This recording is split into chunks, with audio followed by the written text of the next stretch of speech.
Okay, so I just saw this one. I was like, okay, this just sounds really, really weird. Weird, weird. Um, Disney poll crosses the line as company asks guests about when their loved ones might die and leave an inheritance. A what now? Like why are you asking this? And a startling new low for Disney. The company put out a poll asking guests to predict when their loved ones might die. We're all gonna die someday. According to a bombshell report from the Wall Street Journal, Disney sent a 47-page survey to Disney Vacation Club members this fall, loaded with invasive questions about their finances. But one question in particular stood out for its morbid audacity. Disney asked respondents how likely they would how likely they were to experience the loss of a family member or loved one within the next 5 years or to be receiving, managing an inheritance. What? Then why not spend it at Disney, the happiest place on earth?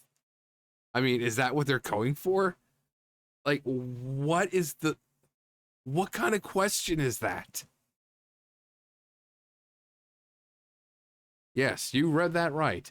Disney issued a poll to its customers about potential family tragedies to gauge how many of them might soon be flush with inheritance money so they could spend it on opulent Disney vacations.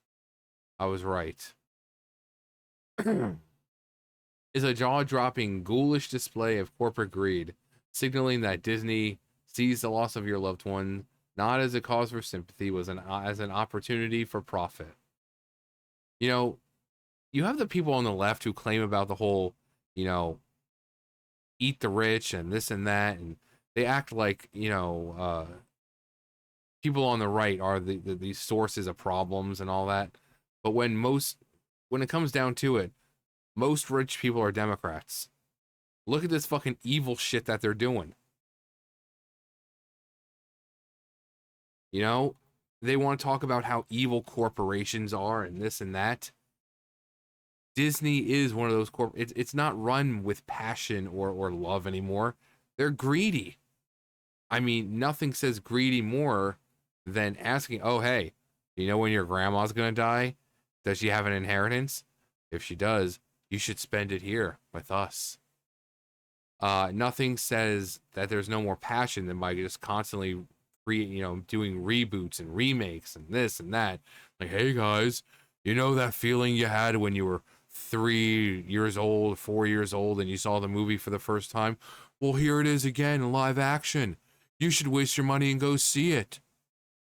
It doesn't have nearly as much imagination or charm as the original, but the feels, guys, the feels, the nostalgia. You should go spend your money to see it. So it's like these people on the left, they like applaud Disney, like everything they do. They defend Disney, and yet Disney is the prime example of everything they hate against capitalism. They hate about capitalism and greedy corporate America. They're everything wrong with it. These are Disney is the prime example of it. But they constantly leave Disney alone. Oh, you leave Disney alone. It's so it's okay to be a certain kind of billionaire, but not another. So in their mind, Disney good, Donald Trump bad. When Disney has probably done more harm than fucking Donald Trump has. But yeah, that is completely fucking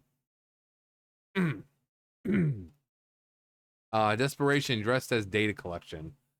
Melissa Buckley of Cedar Lake, Indiana, was one of those surveyed, according to the Wall Street Journal. According to the Wall Street Journal, Buckley, uh, who works at procurement for the oil industry, finally took her family four to Walt Disney World this past December, but only because of a recent inheritance.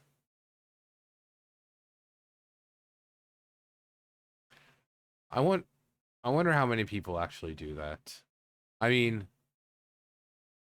You know, like, oh my God, we got so much money now. Time to go to Disney World. She spent a decade saving for the trip, but expected unexpected bills kept pushing her dream vacation out of reach.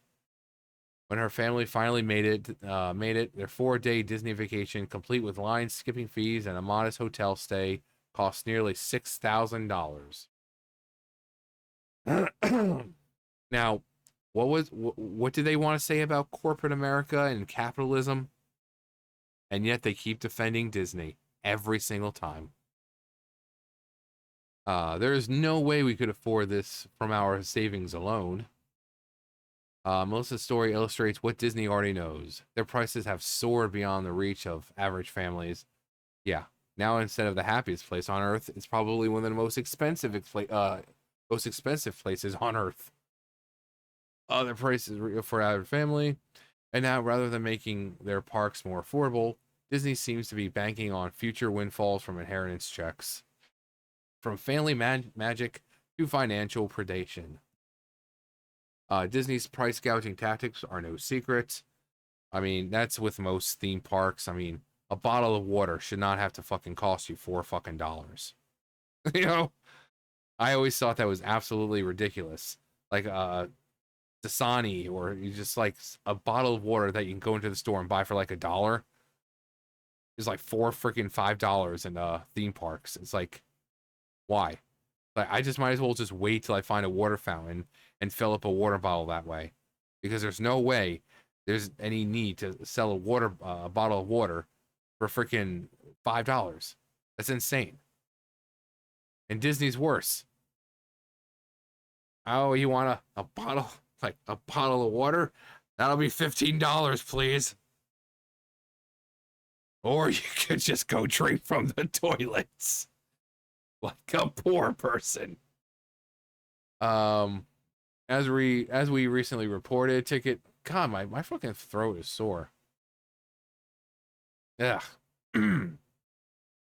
Ticket prices at Walt Disney have soared to $194 per person per day, while once free perks like Fast Pass have now been replaced with costly upcharges such as Lightning Lane passes, which can cost up to God, my throat. Gotta stop sucking dick. Cost up.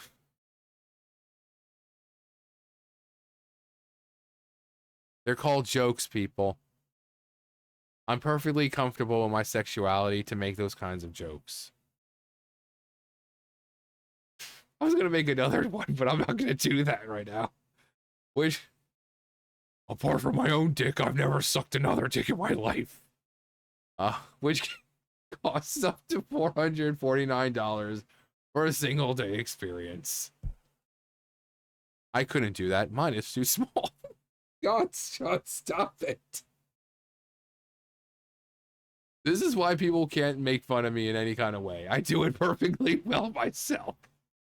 There's nothing anyone can say to me that I haven't said in front of a mirror before, or that I haven't heard from my parents. Meanwhile, a 4-day vacation at Disney Valley Resort has surged from $3,200 in 2019 to $4,200 in 2024, largely due to new fees from services that were once included. Disney's own internal services surveys, as reported by the Wall Street Journal, show a decline in guests planning return visits. Gee, I can't imagine why, proving that families are growing tired of paying more for less.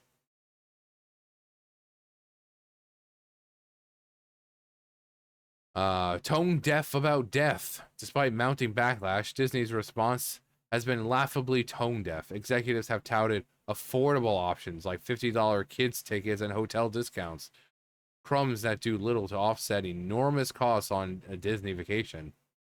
Their defense that guests have options for every budget falls flat when a family of 4 can spend upwards to $6,000 on a modest trip. Yeah.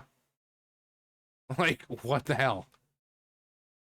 That's like, people have rent. That's a lot of rent right there.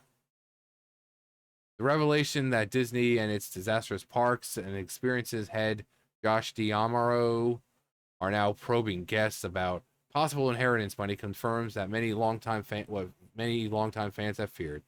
Disney is no longer interested in creating magical experiences. They're hunting for revenue streams, and even if that means capitalizing on personal loss. So I heard your grandpa died.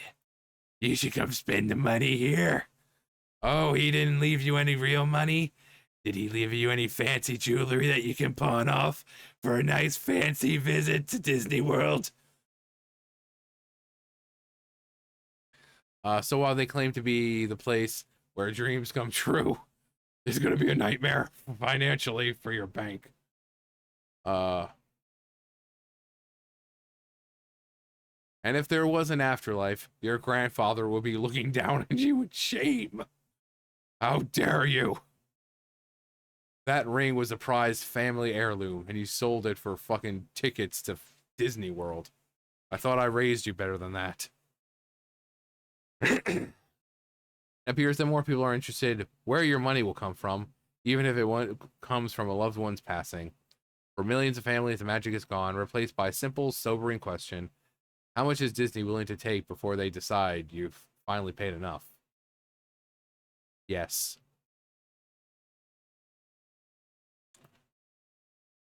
Buddy with a keyboard always never disappoints.